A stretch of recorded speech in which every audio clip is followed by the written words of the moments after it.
season now. Can you speak a little bit about what he has meant to the league, what he means to the league right now, particularly in the midst of a global pandemic, in terms of how he's conducted himself and how he's led the Lakers to their 17th championship? Can you talk about LeBron James from the standpoint of what he means to the league right now? Sure. I think one of the most important things that people in the league know, but maybe a lot of fans don't, or people outside of the league, that in addition to being arguably the best, or one of the best, of course, players in the league, he's certainly one of the hardest working. And I think that has as much to do with the longevity and success of his career than anything. And I'd say, for example, Stephen A., when I spent several weeks in the bubble, I visited a few times earlier during the restart of the season. Frankly, other than seeing him on the court, you wouldn't have known he was there. I mean, he was so focused on his game, so focused on his body and taking care of himself that that's the commitment and dedication that has enabled him to have a career as long as it's been, and to continue playing at an MVP type level at this age and with all the miles on his body. So that's his on the court activity, and off the court, I think it's incredible what he's continued to do. He led a huge, voter registration and engagement initiative. He's been, very outspoken on things that affect him and his community and his family and our country. So I'd say, I'm incredibly proud of him personally, but I think he's a marvel in so many ways. And again, though, so much of it comes back, whether it's his on the court activities or off the court, are his focus and dedication. Transitioning from him to Brooklyn, New York. On one hand, you've got KD and Kyrie in Brooklyn, which is a very, very big deal because obviously when you got two of those stars on your squad, you're considered a title contender. On the other hand, you've heard the stories about Kyrie and how he didn't want to speak to the media. You saw a report by ESPN's Tim McMahon where he highlighted some of the things about James Harden and the latitude that was given to him by the Houston Rockets organization. How do stories like that affect you? How do you believe stories like that affect the league in the eyes of the public? What are your thoughts about that? Look, it's not just the stories, as you know. It's not only about the media. It's about the actuality of what happens at some teams. And I only say I think we all know that it's nothing new in professional sports, or certainly in the NBA, that not everyone's happy. Issues have been compounded by the pandemic. Look, face it, that for the isolation that has come with it for many people, being away from friends and family in the bubble, or even now, lives altered in so many ways. I think it just further accentuates, issues that we all have. And I think those aren't stories, you like to see. But again, even if they weren't reported, there's no question that there are issues that happen at teams. I mean, ideally, from a league standpoint, those issues are handled behind closed doors, and that guys are able to work out issues with their teams. In some cases, guys end up getting traded because that's what the team wants to do rather than that's what the player wants. In other cases, it's just bad chemistry on a team, or change in circumstances, changes in GMs and coaches, and those things work their way out. I would say in the case of both James Harden and Kyrie, you have like extraordinarily talented people, complex people also, who, again, in many ways, like LeBron, it's not just about life on the court. They're multidimensional people. They feel strongly about lots of issues around their community.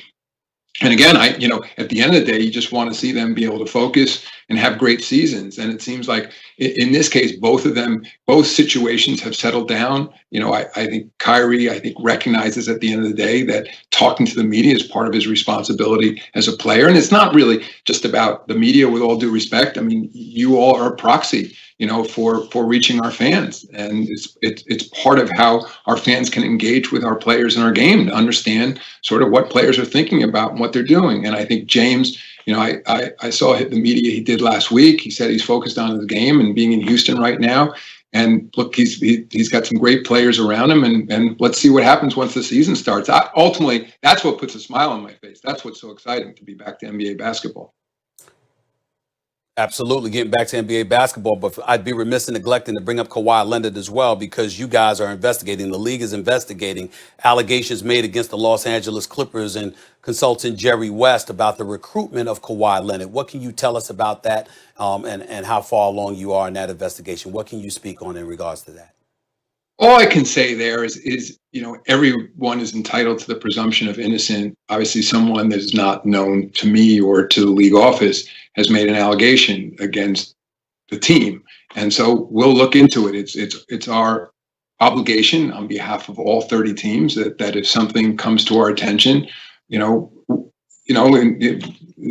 look into it and we see if there's anything there. Again, I inappropriate that took place. But that's why we follow up on whatever leads come to the league office. So that's all I can say right now. Commissioner Adam Silver, thank you so much for your time. Thank you for making sure that we have another season to look forward to tomorrow night, opening night. Yo, we at the dawn of a new season. Old faces, new teams with title dreams. Who do you believe in? It's the real race to the throne. Feels like one team is in the race of its own. Champs back in LA. Steph and Dre coming back to the Bay. Kyrie and KD and BK. And y'all say y'all tried and tested. Feeling a bit disrespected. Forget the skeptics. Expect the unexpected. The freak, the Joker, Luka and the Bear too. Last year's rookies is here too. Year two, fear who locked in, staring it down. It's all said and done. Who gon' be wearing the crown? When I'm balling up through, race to the throne, taking it home. Got ankles to break. Wearing the crown, ready to ball.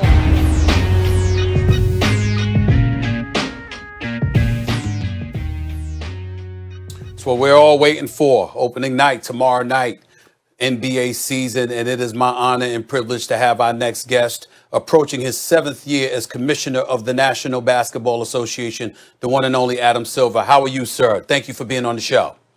I'm great. Good morning. Thanks for having me. No problem. Let's get right to it because before we get to any on-court stuff, obviously, we've got to get to a lot of things about this global pandemic that's basically taken over this world right now. About 9 months ago, had to postpone the season, March 11th, because of COVID-19. Now you got through the season, started it back up at July 30th, had a phenomenal time in the bubble, not one positive test, but now we come into a new season. Talk to me for a second, Commissioner. When you talk about players, coaches, league personnel getting vaccinated for COVID-19, can you talk to me about that? How are you guys going to go about doing that? Sure. Although we're somewhat in the dark, not unlike most people. Yeah. Certainly, there's no way we would ever jump the line in any form whatsoever. And for the most part, because our players are young and healthy without some sort of comorbidity, they will not be a high priority for vaccinations. I mean, there are some other members of the NBA community working, on court who are older and will have a higher priority to get the vaccine. But as I said, I mean, we will, I think, very likely be part of some public service campaigns. We've already talked to the CDC and other governmental agencies about that, encouraging people to get vaccinated when it is appropriate. But up till then, as I said, we'll just be watching and waiting. Like you said, when it's appropriate, you'll definitely encourage people to take the vaccine. What if players refuse, sir? How is that going to be handled by the NBA?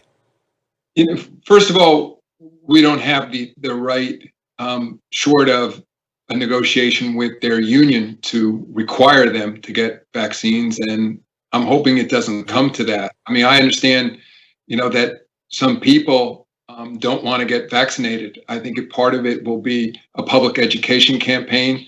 I'm also hoping that as more people get vaccinated, it increases the public's confidence in the vaccine and the testing protocols they've undergone thus far in order for the government to, in essence, verify that it is safe. But I think as time goes on, I think more people will recognize the importance of getting vaccinated. And again, not just for themselves. I mean, this is a conversation we've already begun with some members of the NBA community. Again, for young, healthy people, while it's still an incredibly serious disease, they tend to do better than older people or people with underlying conditions. So for our players, ultimately the reason to get vaccinated may not be to protect themselves. It may be to protect their parents, their grandparents, and other members of the community. When people talk about the NBA as it pertains to COVID-19, you guys are the standard because obviously you were very, very successful in the bubble in terms of, just making sure that there were no positive tests. It was a phenomenal job by the league, the players, everybody involved. But now we're talking about something that's not a bubble. It's 30 different locations. You got 30 teams in the NBA. They're playing. How is the NBA going to be able to enforce protocols in 30 different locations? It was hard enough, I imagine, doing so in a bubble. It's a fair question, and it's going to be a very different operation being outside of a bubble. I mean, as you know, there were all sorts of issues going into the bubble, and we weren't sure how that would work, and it ended up working in many ways far better than we thought. I mean, now that we're going to be in essence, 30 different markets, or and completely outside of a bubble, there's no doubt we're going to have issues. We've been watching closely what's been happening, not just with other leagues, college sports, et cetera, that are playing outside of bubble. And even, Stephen A., I'd say aside from violations of protocol, we know that even people who are following all of our rules exactly as intended, that when you're living at home, you have children in school, you have family members who are out and about, no one is immune from this virus. I mean, we saw it when our players first came into training camp just a few weeks ago. We had essentially 50 positive cases just to begin training camp. And this is not necessarily because anyone engaged in reckless activity. It's because they're living their lives like most other Americans are. So, I mean, we'll have all kinds of procedures in place to attempt to assure that our protocols are followed. And of course, to the extent they aren't, we'll address it. And I think one of the conversations we've been having with our Players Association is we may have to adjust our protocols as we go, depending on how things are working. But to your point, this is going to be a far different environment than being in a bubble. And there's no doubt, I think, that it's highly likely that there will be cases based on what we're seeing in society around us. Last question on this particular subject. I know how optimistic that you are, and you don't like to, even though you take all matters into consideration, worst case scenario and beyond, you certainly don't like to think that way.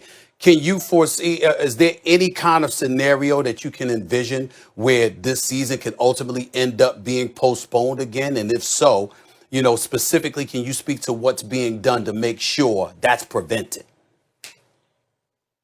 Well, first of all, is it possible that the season could get postponed? Of course. I mean, nobody can predict precisely the trajectory of this virus. I mean, it's been terrible, frankly, and hundreds of thousands of lives have been lost just in the United States, and it continues to rage in many ways. And this is something very new that we're doing. Again, watching closely what's happening in the NFL and baseball, and baseball did an incredible job under the circumstances, and so is the NFL now. But those are outdoor sports, they're in stadiums. Just as when we went into the bubble, we couldn't be sure how things would play out. Now that we're trying something new, an indoor sport, again, different protocols that we haven't had in place before. I think we wouldn't be acting responsibly, and I wouldn't be acting responsibly if I said it's just full steam ahead no matter what. Having said that, I mean, based on our experience in the bubble, we have a fair degree of confidence in our approach. But again, we're in constant discussions almost daily with the Players Association, certainly daily with our team of medical experts who will be watching over what we're doing. And it's one thing to get through training camp and even a preseason, but once we go into the regular season, it's an enormous amount of travel. Our teams essentially play every other day schedule, and some travel changes to help reduce the chances of an incident.